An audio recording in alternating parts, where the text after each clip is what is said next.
గౌరవనీయులు పూజ్యులు ప్రజ్ఞానంద సరస్వతి స్వామీజీ సెకండ్ క్షేత్ర పీఠాధిపతి, president Vasavi trust doctor PN Govindarajulu గారు, వాసవి ట్రస్ట్ సెక్రటరీ కోట్ల శ్రీ వెంకటరాజా గారు, సహచర మంత్రివర్గ సభ్యులు టీజీ భరత్ గారు, గౌరవనీయులు సహచర మంత్రివర్గ సభ్యులు నిమ్మల రామానాయుడు గారు, గౌరవ శాసనసభ్యులు పీతాని సత్యనారాయణ గారు, గౌరవ శాసనసభ్యులు బోలిశెట్టి శ్రీనివాస్ గారు, ఏపీఐఏసీ చైర్మన్ మంతెన రామరాజు గారు, గౌరవ శాసనసభ్యులు రాధాకృష్ణ గారు, మాజీ శాసనసభ్యులు గౌరవనీయులు కృష్ణ గారు, అదే మరిగా ఎమ్మెల్యే శ్రీరామ్ తాతయ్య గారు, అదే మరి ఈ కార్యక్రమానికి చేసిన భక్తులందరికీ, అదే మరి ట్రస్ట్ మెంబర్స్ అందరికి కూడా మనస్ఫూర్తిగా నమస్కారాలు, అభినందనలు, శుభాభినందనలు. ఈరోజు ఇక్కడికి వచ్చినటువంటి భక్తులకు కానీ ప్రజలకు కానీ ఆర్య వైశ్య ఆత్మీయ సోదరి సోదరుమండలందరికీ, ఆడబిడ్డలందరికీ కూడా నమస్కారాలు.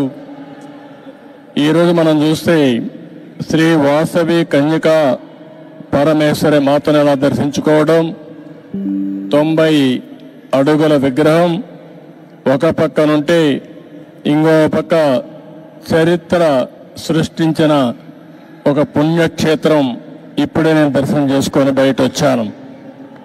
మొట్టమొదటిసారిగా అమ్మవారికి ప్రభుత్వం తరపున పట్టు వస్త్రాలు సమర్పించడం పూర్వ జన్మ సుకృతంగా నేను భావిస్తున్నాను. ఆర్య వయస్సుల ఎలవేల్పు, స్త్రీల ఆత్మగౌరవాన్ని చాటిన కలియుగ పార్వతీదేవి శ్రీ వాసవి కన్యకా పరమేశ్వరి అమ్మగారు. ఈ అమ్మ ఆత్మార్పణ అనుకున్న చరిత్ర తెలిస్తే ఇంకా ఎక్కువ భక్తిభావం పెరుగుతుంది. ఇంకా ఈ తల్లి ఆశీస్సులు తీసుకోవడానికి అందరూ కూడా ఆసక్తి చూపించే పరిస్థితి వస్తుంది.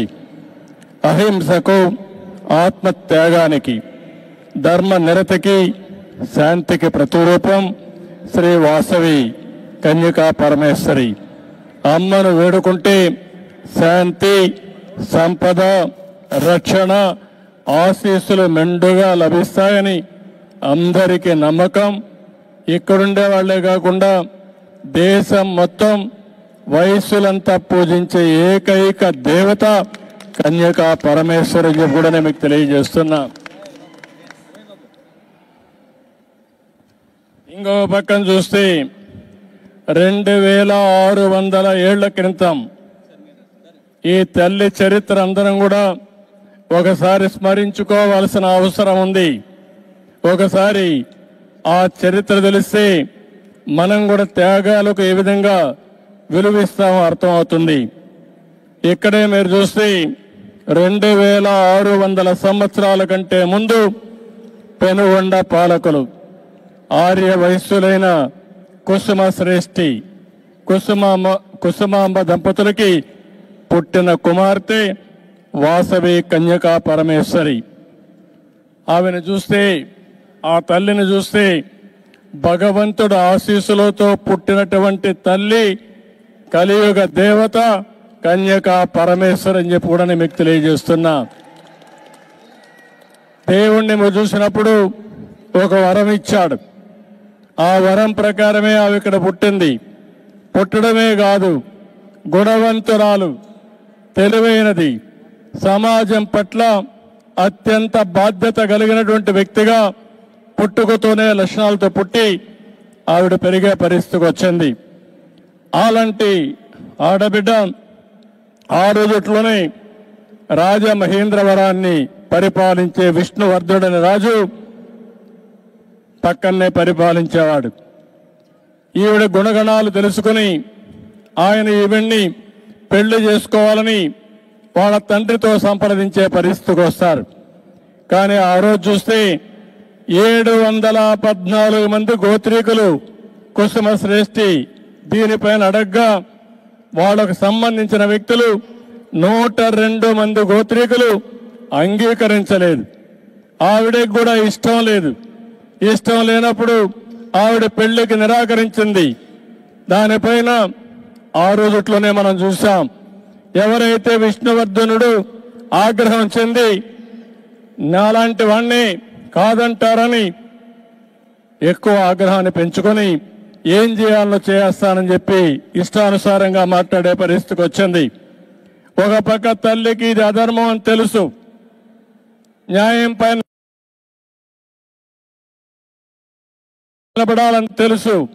కానీ అదే సమయంలో సాంప్రదాయానికి కట్టుబడి తన వల్ల రక్తపాతం జరగకూడదని వాసవి దేవి అగ్ని ప్రవేశం చేశారు.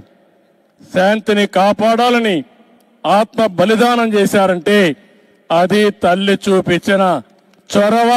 2600 సంవత్సరాల కంటే ముందు ఆవిడతో 102 మంది గోత్రీకులు కూడా ఆత్మార్పణ చేశారు.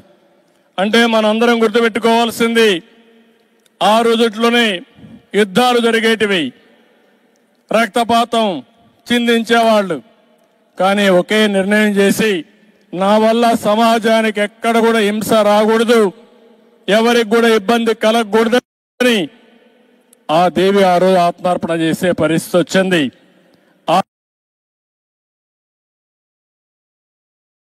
తర్వాత మీరు చూస్తే మహిషాసుర మర్దిని ఆలయంలో అమ్మ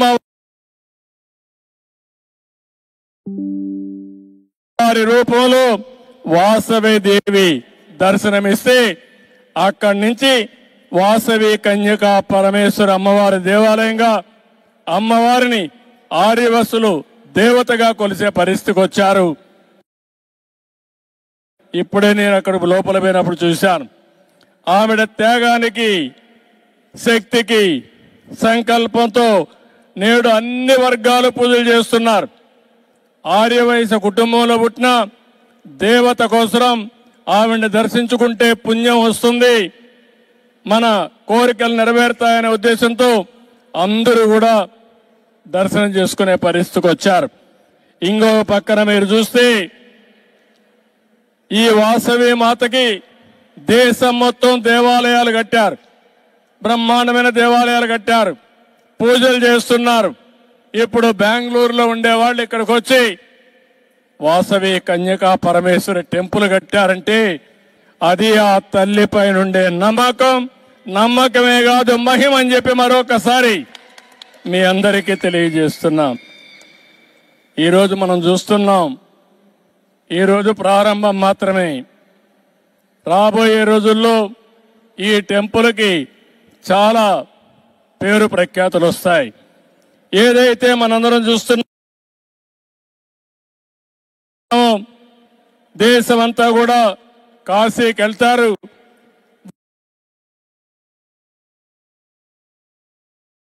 వయస్సులు తల్లి పైన నమ్మకం ఉండే వాళ్ళందరూ కూడా పెనుగండకు వచ్చి తల్లిని దర్శనం చేసుకుంటారు. అది ఈరోజు ఈ తల్లి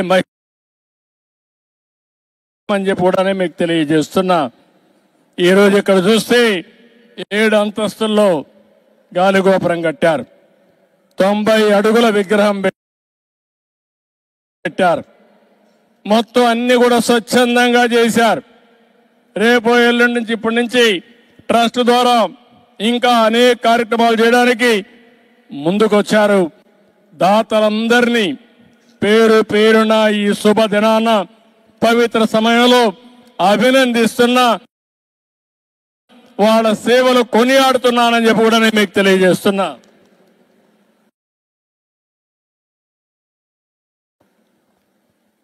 ఇవన్నీ కూడా ఈరోజు మనం ఒక్క విషయం గుర్తుపెట్టుకోవాల్సిన అవసరం ఉంది. ఆర్య వయస్సులు కూడా ఒక్క నిమిషం మనం ఆలోచించాల్సిన అవసరం ఉంది. నేను చాలా సార్లు చెప్పాను,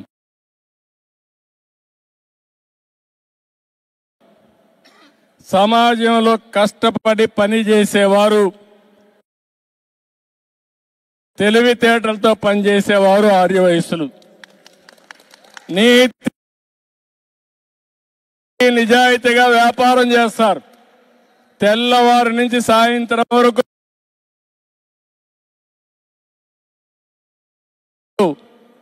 దీక్షగా పనిచేస్తారు. అదే సమయంలో సంపాదించిన డబ్బులు కొంత డబ్బులు ఏదైతే ప్రజల సేవకు ఖర్చు పెట్టే ఏకైక కులం ఆర్యవైశ్యులని చెప్పి కూడా నేను మీకు తెలియజేస్తున్నా. ఇది ఇప్పుడు వచ్చింది కాదు, వాళ్ళ బ్లడ్ లోనే వచ్చింది, వారసత్వంగా వచ్చింది. ఎక్కడ అవినీతి చేయరు, అవినీతి చేయాలనే ధ్యాస లేదు. కష్టపడి సంపాదిస్తారు.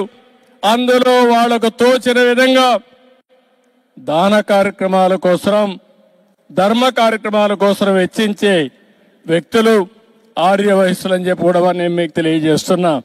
వారిని మనస్ఫూర్తిగా అభినందిస్తున్నా.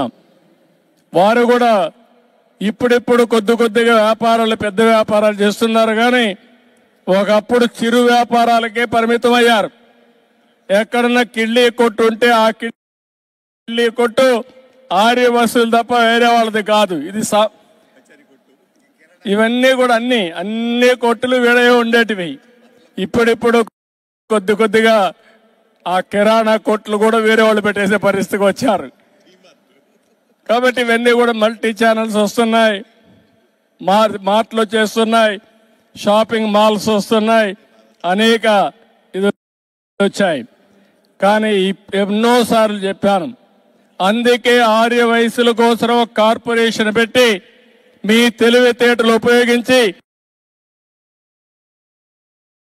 మిమ్మల్ని కూడా వ్యాపారస్తులుగా తయారు చేయాలని తెలుగుదేశం పార్టీ ముందుకు వచ్చామని చెప్పి కూడా నేను మీకు తెలియజేస్తున్నా. భవిష్యత్తులో ఇంకా ఎక్కువ చేస్తాం. కన్యకా పరమేశ్వరి తల్లి మనకు అండగా ఉంటుంది.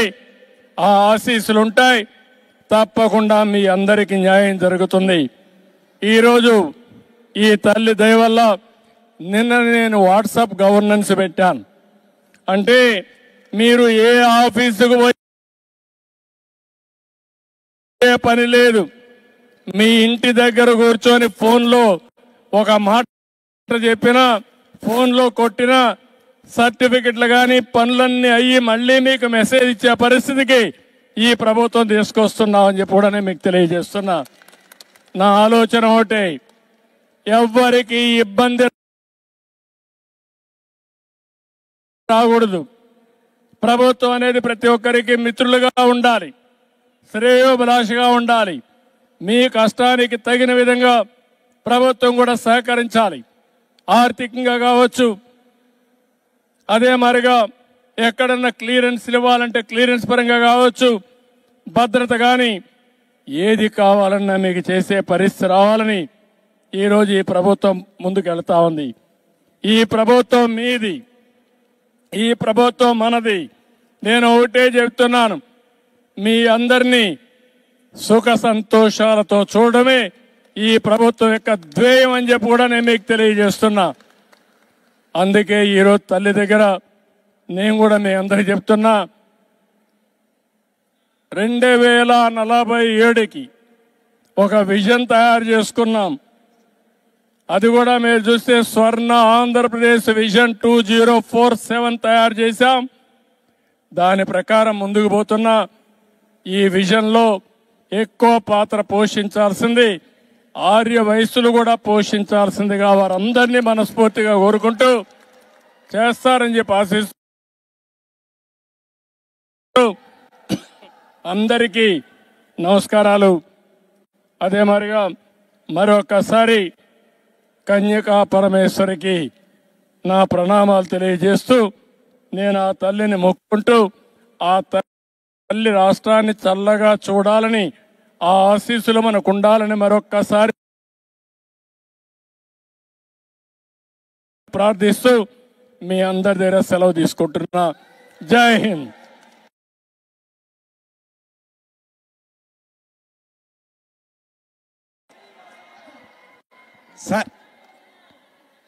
ముఖ్యమంత్రి